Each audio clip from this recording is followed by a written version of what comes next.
Now at 5, the budget battle at the state capitol. Lawmakers put out their budget plan today. It calls for more spending that paves the way for paid family leave, a higher minimum wage, and more education funding for cities and towns. Our chief Capitol reporter, Susan Raff, is breaking it all down for us. She's at the Legislative Office building tonight. Susan?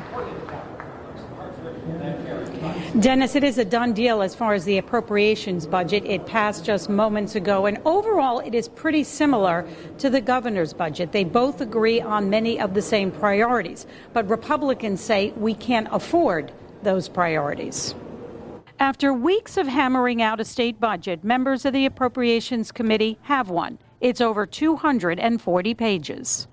Ever since February, we've been meeting and having many discussions about the budget as a team. Some of the highlights: the two-year budget is $43 billion, a spending increase of 2% over the governor's budget.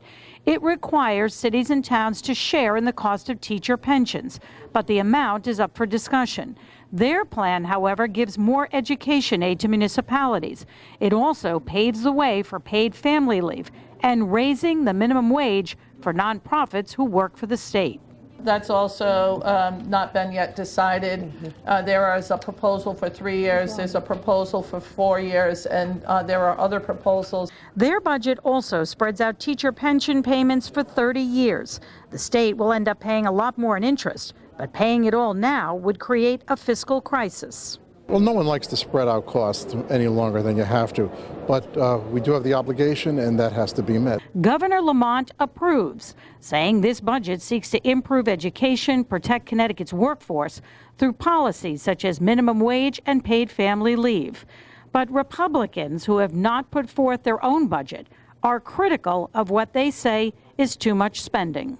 I would not have pushed new items that cost a great deal of money. I mean, that's what I'm talking about right there.